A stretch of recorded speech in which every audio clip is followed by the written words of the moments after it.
straight to the big earnings tonight. We just got in numbers from big boy Reliance, which has posted an inline set of numbers powered by their legacy oil to chemicals business. Yet another record quarter on profitability front.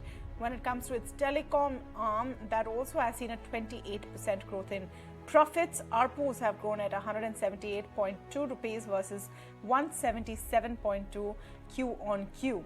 My colleague Somit is joining us now to do some number crunching from the Q3 numbers for Reliance Industries.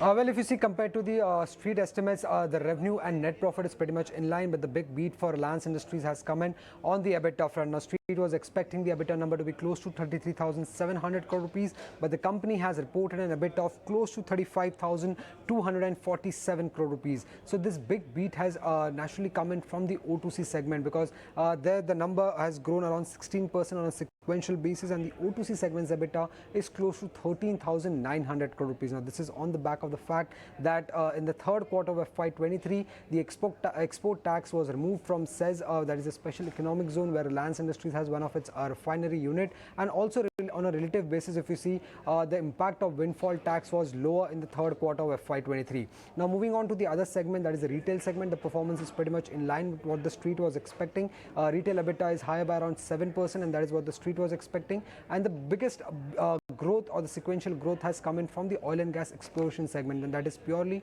on the back of higher production and higher gas prices in the third quarter. We have seen a sequential growth of close to 22% when it comes to the gas exploration business. And lastly, when it comes to Jio numbers, we have seen a marginal miss coming in on the EBITDA front, and that is because the ARPU number for Reliance Jio has also come in slightly below than what the street was expecting. Street was expecting the ARPU number to be close to 179.6, but the company has reported an ARPU of 178 rupees per user per month. Now, to sum it up the result, the O2C segment was a beat. Retail, oil and gas exploration was in line with what street estimates. Jio was a marginal miss, but the overall numbers on the EBITDA front looks a good 5% beat compared to what the street was expecting.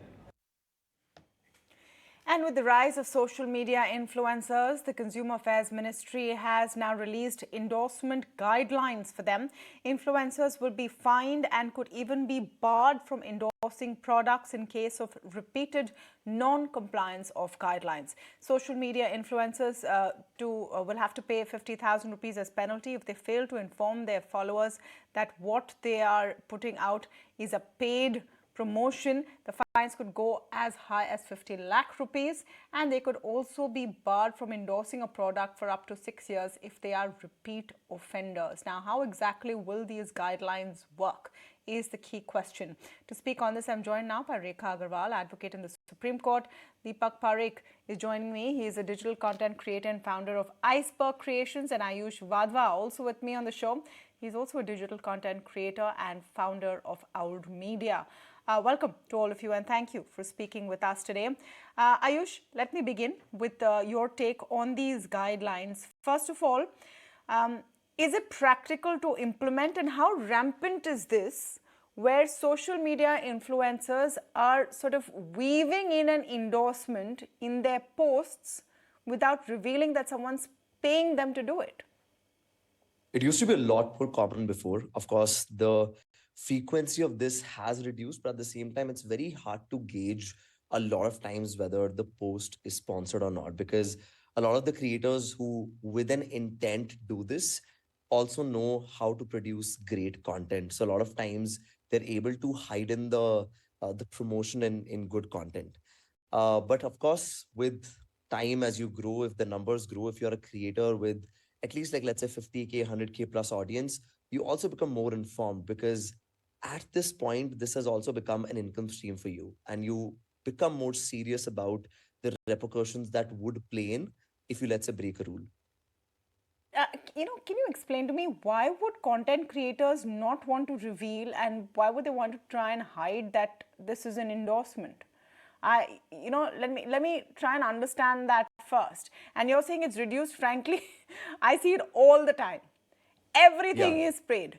No one even likes, if they're an influencer, no one will even say that they liked a cup of coffee unless they're getting something out of it. So let's be honest here. Ground rules first. Everyone's doing it, right? So I want to understand, what is the reason to want to hide it? Does it make the content more believable? Is there a put off for whoever's viewing it if they know it's a paid sort of post? Got it. I think the reason you're seeing more of it is not because the creators individually are doing more of it, is because the number of creators are also increasing, right? Individually, I feel as a creator, the chances of them not telling the audience are still going down. However, I see there are 2 points, the reason creators do this. One, Instagram and its algorithm are not are not creators' best friends anymore. They very specifically, and I've seen this myself, a lot of creators, if you look at their profiles, and the ones when the rules were not that strict, let's say about a couple of years ago, or even a couple of months ago, you see then rules weren't this strict. The reels or the post or the videos would perform a lot better when there is not a paid promotion tag. Instagram doesn't like it, for some reason, even though creators would produce more videos when they're getting paid more by the brands, when there's a paid promotion tag. Second is the audience. I think there's a very common sentiment in India. We just don't like when people make money. Money is considered to be evil. The moment a follower or somebody who follows any kind of page sees that this person, this creator is being paid for this one thing, two things happen. A, it's an instant scroll. They're like, I don't want to see anything paid. Even if the content is good, they forget that the content was good in the first place. Second, you'll be surprised to know that a lot of creators get hate for doing any kind of paid posts. Now, the reason it sort of boggles me is because the creators every day produce a lot of free content on a daily basis. But create like audiences rarely appreciate that. They just look at probably the 4 posts that are paid posts that are, that they do in a month, and judge the creator basis on those I four think it's posts. also a question of credibility. Deepak Parekh, what Yeah. do you make of this? If you are saying something is very good, this cream is very nice, and I know you've been paid to say it, how do I know Yeah. you're telling the truth? Even if it's a rubbish cream, you're going to say it's very nice because they're paying you. I think, I mean, to carry on from where Ayush left, I think it's all about the credibility. It's all about the credibility that you build with your audience. And in terms of what you are saying, what you're promoting, firstly, there is a lot of fight between your parents and you, whether you want to take up your passion. So when you put out free content, you put out so much content, the question then becomes, how do I monetize it? Now when you're monetizing it, then the problem comes from the audience, where the audience says, oh, you're making a lot of money, why are you making a lot of money? So there's always two sides to the same coin, where you can't solve either of them, right? So you do you is the simple solution. In terms of credibility, I think it's just the bond and the connection that the creator shares with the audience that will help you sail through the entire thing. And that's the difference between the influencer and the celebrity. The simple difference is access. Today I can reach out to any creator, or the audience members can reach out to us, and we'll respond instantly. Maybe not instantly, maybe tomorrow, maybe day after, maybe after a week, but the chances of getting a response from the creator is much faster than the celebrity. Yeah, but And that is I the don't know what it bond of the has to do. connection I that the don't know what it audience has to enjoys. do with these guidelines, Deepak. I'm sorry. What you're saying has nothing to do with these guidelines. No. My question to you is, if you have to reveal every time you are Yeah. doing any paid content, will Yeah. it work in your favor or is it against you? Are So these guidelines trouble for you? at times it has not worked, as Ayush mentioned. It has not worked because the audience, when it sees a paid partnership tag or a hashtag paid partnership or an hashtag ad in the caption, they seem to not like the content at all, Okay. which is where I've also created a content piece where I've said that paid partnership or branded content is also a piece of content that needs to be consumed, right? It's not just about the paid partnership or the branded content that we are consuming, right? So it needs to be consumed as normal content. But the reason a lot of creators and influencers shy away from putting that tag is because it hampers the engagement, and people perceive it as something that should not be consumed. So a Okay. lot of people bypass it by My making it question, Rekha organically. Agarwal, is how will this be implemented? First of all, how will you identify who is an influencer? Anyone online wants to believe they are an influencer. Everyone calls themselves influencer. I want to know, I want to believe I'm an influencer, but that doesn't make me one. If you're going to bring in legal guidelines for a category of people, you will first have to define who they are legally. Is there any legal definition right now of who a social media influencer is?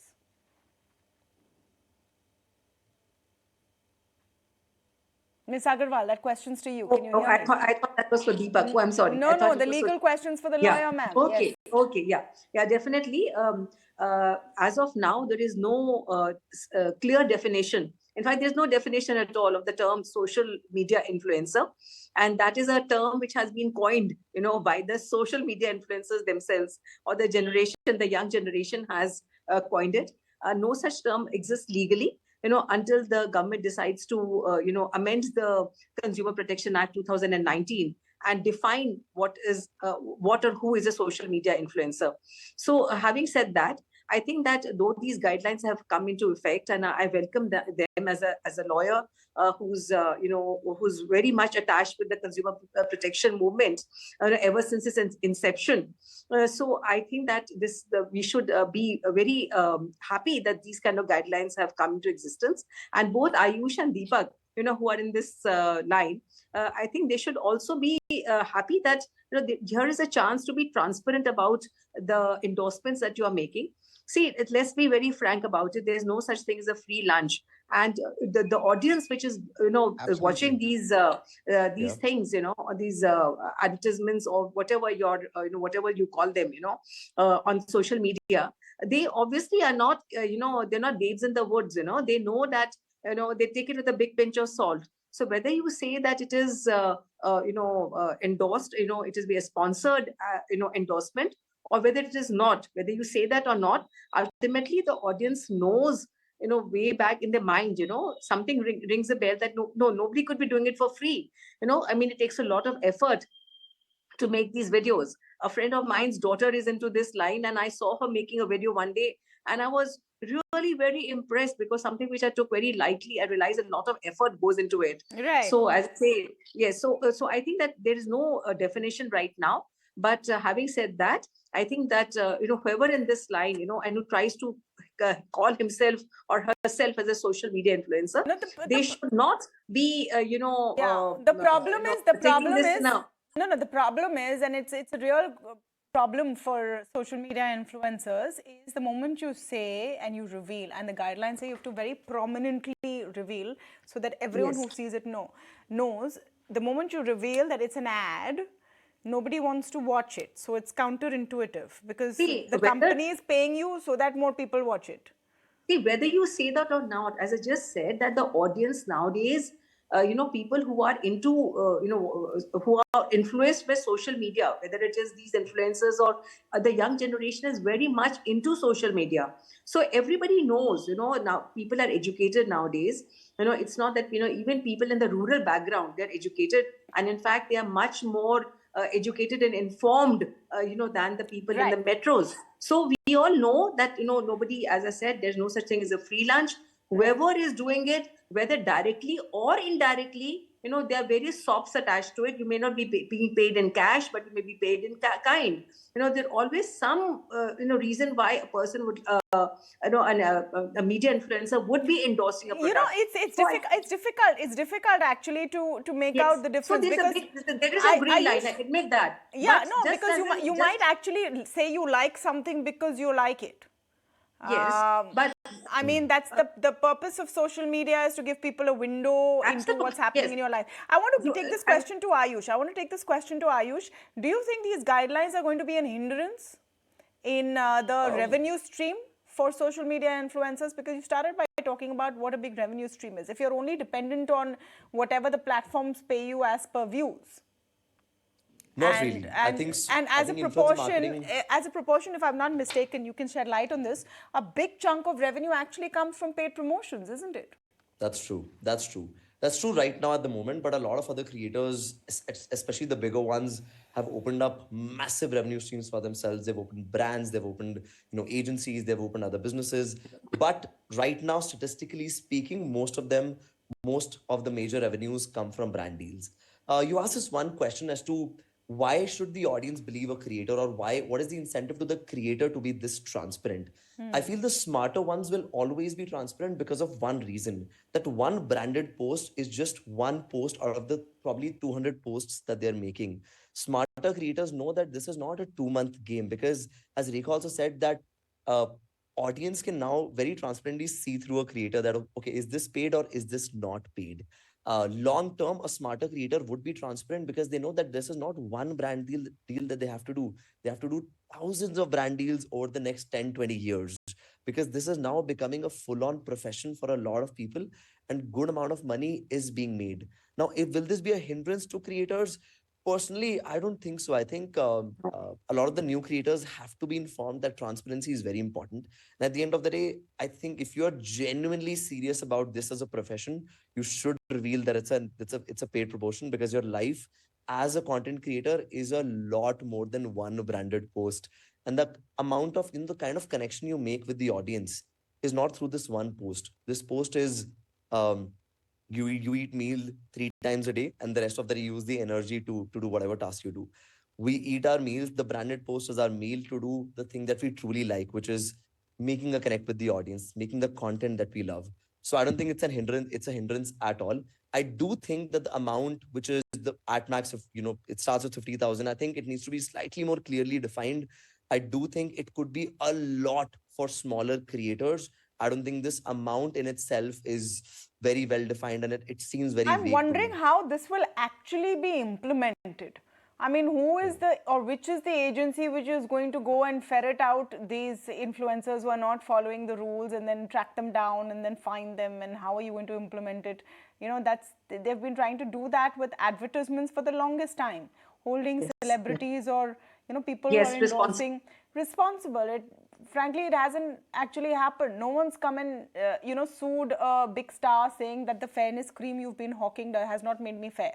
So it's a pipe dream. So till then, Deepak, Yeah. you are you think that there's no issue at all? You can go ahead with business as usual, or do you think the time has come for influencers to make it very clear, yes, I'm paid to do this, I have tried out the service, it's not bad, I'm being honest about it, and let me make it clear that I'm doing this because someone paid me to? 100%. I think following on from what Ayush mentioned, if you are not genuine with the audience, this is not a T20 match. Take it as a test match. You got to stick to the crease and keep playing. That's the ultimate goal. If you are thinking of this as a short-term game, then you might as well don't care about the branded posts. You might even not receive as many branded posts because you're not taking it seriously. But when you play this game like a test match, you want to stick to the crease. You want to play like a 5-day test match. You will understand the pros and cons of it. You will understand how genuine you are, and the audience can see through it. I mean, you can't fake it till you make it. I don't think it works in this industry. You will have to be honest with the audience, and that the audience will absolutely see it. In terms of money making, very simply put, brand money, and I say this to a lot of creators, that brand money should be considered as bonus money, because when you have a distribution channel so strong as yours, try and leverage that distribution into building businesses that become scalable. Institutionalize your following, right? Try and build companies, try and build leverages, try and build products that can be scaled even after tomorrow. If you're gone, you have that company left, you have that institution left, even if you're gone, and that brings in and keeps the money flow coming in. So brand money, great, fantastic. Even now holds a larger chunk of revenue for the creator. But now that the creator has built a strong distribution for himself, try and leverage that distribution into building products and companies so that you can scale All it right. even further. Okay. So let's see how these guidelines are actually implemented. And yeah, it was high time that something be put into place to at least cover the huge growth and explosion of social media influencers who might be putting out messaging that you don't know is an advertisement. It's very important to at least know that what you're consuming is Yes. an advertisement at the end of the day. Thank you to all of you for joining us on the lead story this evening. I want to play out for you now an interesting interview. I had the opportunity to speak with Mr. TV Narendran of Tata Steel from Davos.